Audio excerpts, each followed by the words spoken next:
ano na kagad. Ayan, okay na. Yan, purihin po ang Panginoon. Ngayon ay June 21, 2024.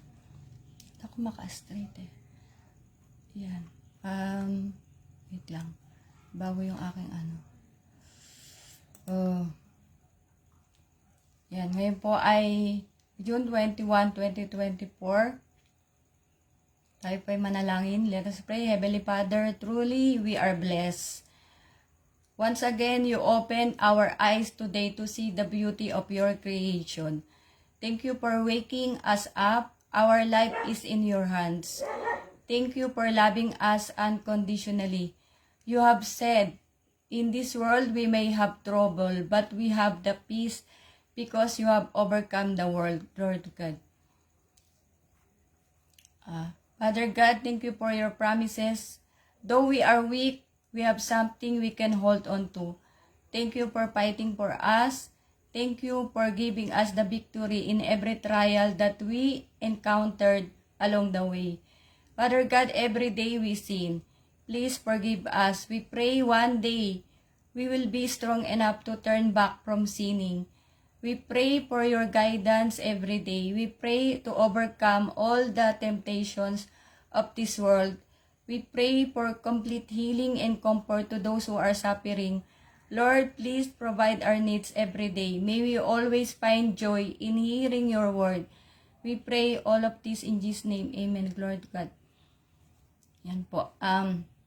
Bati po tayo ng happy birthday. Happy birthday to Sister Malin Infante. Happy birthday to Brother Jens Kais Shelly Costrer po. Ayan, happy birthday to Brother Emmanuel Balogagun. Happy birthday to Sister Jonalyn Biglang Awa. Happy birthday to all the birthday celebrants today. June 21, 2024. May God bless you and your family. May God give the desire of your heart. May God keep you safe always wherever you are. And may God provide everything that you need every day. So, God bless your family also. Yan po rin po ang Panginoon. Thank you again to all the people who sharing my videos, my reels. Thank you for supporting me every day in my FB Live. Salamat po. Yan. Glory to God. Ang Diyos na po ang bahala magbalik po sa inyo. Long back, I wanted to share the 7 deadly sins, but I thought of it as it's very long, and I might not explain it well. But today, God showed me something why I need to share it, but I will share only one of the 7 deadly sin every day po. So, kasi mahaba nga. Yan. So, I will share one of those 7 deadly sins every day. So, glory to God. So, these are the 7 deadly sins as per the Bible. No po? So, lust or pagnanasa, sloth or katamaran, greed or kasakiman, gluttony or katakawan, wrath or galit, envy or inggit, and pride, Tagalog, pagmamalaki po. Yan. The 7 deadly sins in the Bible. Glory to God. And, init na. Ayan po. We have 2 kinds of death. So, physical death because of sickness, being old, accident, unforeseen event po. Yan. So, yung physical na katawan natin na syempre mamamatay dahil sa sakit, katandaan, aksidente, pwede bangungot, diba, unforeseen event po, event, yan, nabibisaya na ako minsan. Sorry. In Matthew 10:28, bilis ako to. New International Version. Do not be afraid of those who kill the body but cannot kill the soul. Rather be afraid of the one who can destroy both body and soul, both soul and body in hell. So, binaligtad ko lang. Mateo 10:28, huwag yung katakutan ang pumapatay ng katawan, ngunit hindi naman nakakapatay ng kaluluwa. Salip ang katakutan nyo ay ang Diyos na may kakayang pumuksa ng katawan at kaluluwa sa impyerno. At sabi po rito in Ecclesiastes 12:7, King James Version, then shall the dust return to the earth as it was, and the spirit shall return unto God who gave it. Sa Tagalog po, Ecclesiastes 12:7, at ang alabok ay mauuwi sa lupa gaya ng una, at ang diwa ay mababalik sa Diyos na nagbigay sa kanya. The second kind of death, spiritual death. So first is physical death and the second is spiritual death. In Revelation 20:14, King James Version, and death and hell were cast into the lake of fire. This is the second death. In Tagalog, pagkatapos ay itinapon din sa lawa ng apoy ang kamatayan at ang daigdig ng mga patay. Ang lawa ng apoy ay ang pangalawang kamatayan.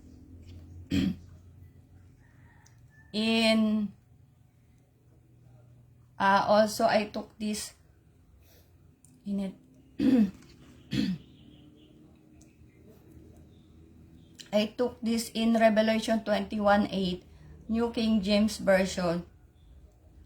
But the cowardly, unbelieving, abominable, murderers, sexually immoral, sorcerers, idolaters, and all liars shall have their part in the lake which burns with fire and brimstone, which is the second death. And sa Tagalog po, ngunit para sa mga duwag, Pahayag 21:8, ngunit para sa mga duwag, sa mga hindi sumasampalataya, sa mga karumal-dumal, mga mamamatay tao, mga mapakiapid, mga mangkukulam, mga sumasamba sa Diyos-Diyosan, at sa mga sinungaling, ang kalalagyan nila ay sa lawa na nagliliyab sa apoy at asupre. Ito ang ikalawang kamatayan. Glory to God po. At out of the 7 deadly sins, today I will start with pride, according to the Bible, of course. So everything we will say is according to the Bible po. We will not get from anything or from myself alone. Ayan. So I will start with today pride. And in Proverbs 11:2, New International Version, when pride comes, then comes disgrace. But with humility comes wisdom. Kawikaan 11:2, ang taong mayabang ay madaling mapahiya, ngunit may karunungan ang taong mapagkumbaba. And also in Proverbs 16:5, everyone that is proud in heart is an abomination to the Lord. Though hand join in hand, he shall not be unpunished. Kawikaan 16:5, kinasusuklaman ng Panginoon ang mayayabang at tiyak na sila'y parurusahan.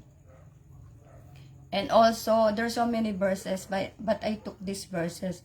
So in Proverbs 16:18, New International Version, pride goes before destruction, a haughty spirit before a fall. Kawikaan 16:18, ang kayabangan ay humahantong sa kapahamakan, at ang nagmamataas ay ibabagsak. Purihin po ang Panginoon. Also, I took this in James 4:6 in New International Version. But He gives us more grace. That is why Scripture says, God opposes the proud, but shows favor to the humble. And also, I took in Romans 12:16, New International Version, live in harmony with one another. Do not be proud, but be willing to associate with people of low position. Do not be conceited. So, glory to God. And, wait. Tama ba ito inano ko? Okay po. Do not be fooled or mistaken by our understanding that all who died is directly going to heaven po. Yan, di ba? Most of us, when maybe our friends, loved ones, we will tell them that, especially if they are sick, we will tell them that now you are not suffering anymore from your sickness. You are okay with God. No po. So always we tell them, or we put in our mind those things. But do not be fooled or mistaken by our understanding that all who died is directly going to heaven po. And again, in Romans 3:23, for all have sinned and fall short of the glory of God. Ang lahat ay nagkasala at di nakaabot sa kaluwalhatian po ng Panginoon. Ano po? If that person, actually, he died without the repentance, and he died as a wicked person, he died as a evil person, no po. He has so many sins, and unfortunately, yun nga, hindi na siya nakapag-repent, no po. That's why, there is this second death. Yan po. Sa dagat-dagatang apoy. And in Jeremiah, I add here, Jeremiah 17:9-10, the heart, I took this in message version. Na po, the heart is hopelessly dark and deceitful, a puzzle that no one can figure out, but I, God, search the heart and examine the mind. I get to the heart of the human. I get to the root of things. I treat them as they really are, not as they pretend to be. Yan po. So, glory to God. That's why we always tell that God sees everything. Even our hair is numbered, so we cannot hide anything from God. That even I myself is talking in front of you, God knows what's inside my heart po. Ano po? So, wala tayong matatago. And even I myself is talking in front of you, God knows what's inside my mind. My mind, no po. So, alam na Diyos, wala tayong malilihim. Even, I told you, like, you are keeping something that you're thinking that no one is looking at. For example, you're going to get something, 'di ba? Yan from a company or 'di ba, I told you. My husband told me, "Mommy, even one ball pen you will take from your company, it's already of course a sin na yun nga. Ano ba tawag doon? Magnanakaw ka." 'Di ba? Yan. But really sometimes what we are saying, that's why we always tell that we need to wash our sins. Yan po. From the very beginning, because from baby, not naman baby magkasawa ka na. I mean, when you grow up and you have this understanding, di ba? You have the understanding of but of course, sometimes 7 years old, yan, ganyan, they do not have the proper understanding. That's why in the church, you will receive baptism when you have the understanding of the salvation. Na po, that's why I told you my son Jaron, before he received baptism, I asked him, Pastor Waldi asked him about the, I think, if I'm not mistaken, Pastor Waldi also read the Bible, made a Bible study to him before he received baptism. Yan po. So, that's why, yeah, in the church, by God's grace, the people in the church or the ano ba yung mga mangangaral, the preachers will explain to you why we need to receive salvation. Yan po. And why we need to receive baptism, kasi nga, tayo po ay marumi. Marumi po tayo sa kasalanan natin. Ano po? So, glory to God. And yan nga, na hindi ko na kinuha yung, I didn't get the Tagalog version of Jeremiah 17:9-10 because it's very explainable.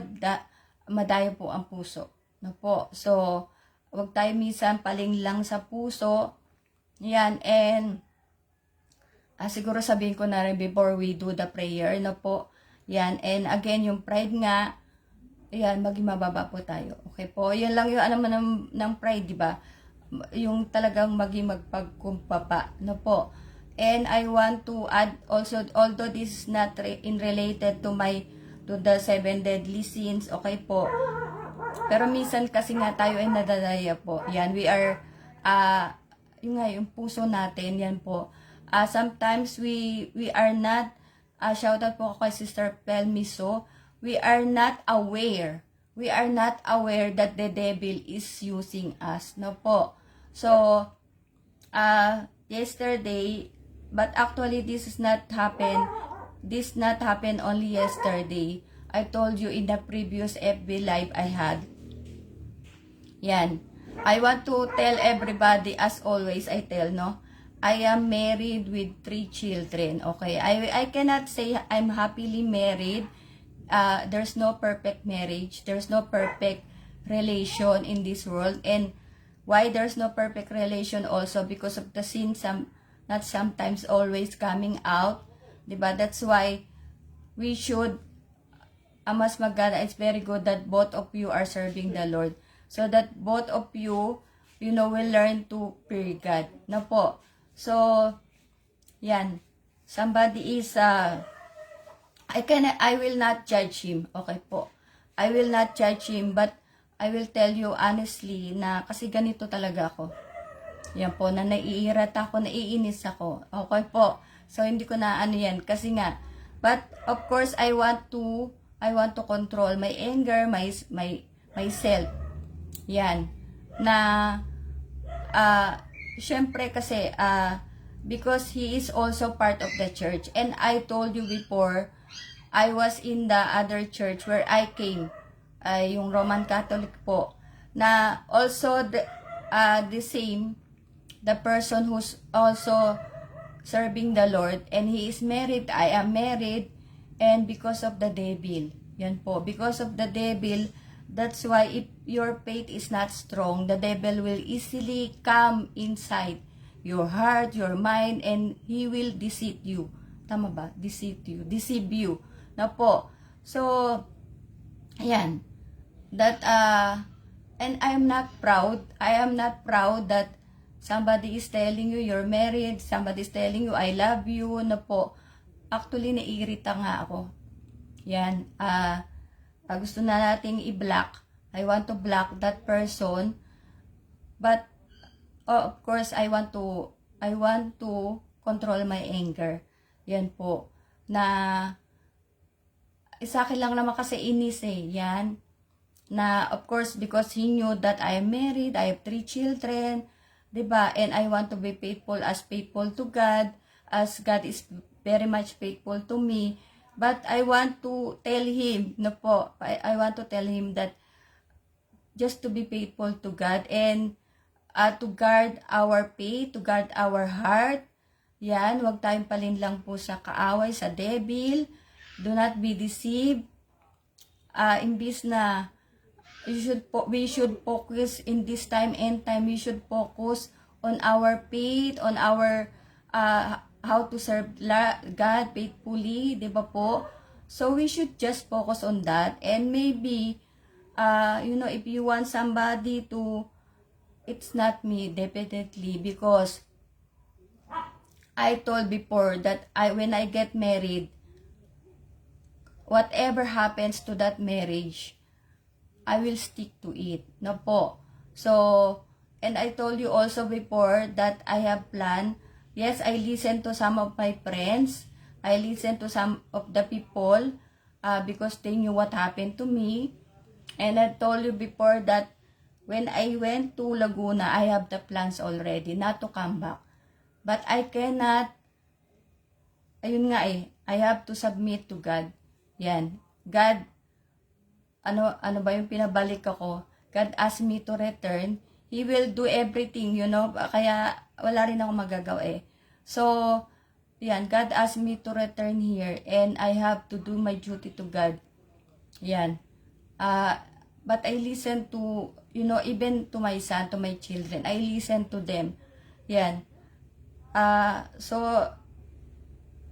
ayun nga, para sa kanya, sabi ko na lang po, yan, para sa atin lahat, we should guard our faith, our heart. Yan, because sometimes we do not know, we are unaware that God is, that the devil is pulling us just to be away from the Lord. Na po, so purihin po ang Panginoon. Yesterday, actually, I want to block that, but I stopped myself. Maybe the Holy Spirit stopped me. Because I said, maybe this is test or what, diba? Yeah, but I did not reply back. Yan. But, to be honest, alam na nga, as I told you, God knows our heart and our mind. Naiinis talaga ako. Na po.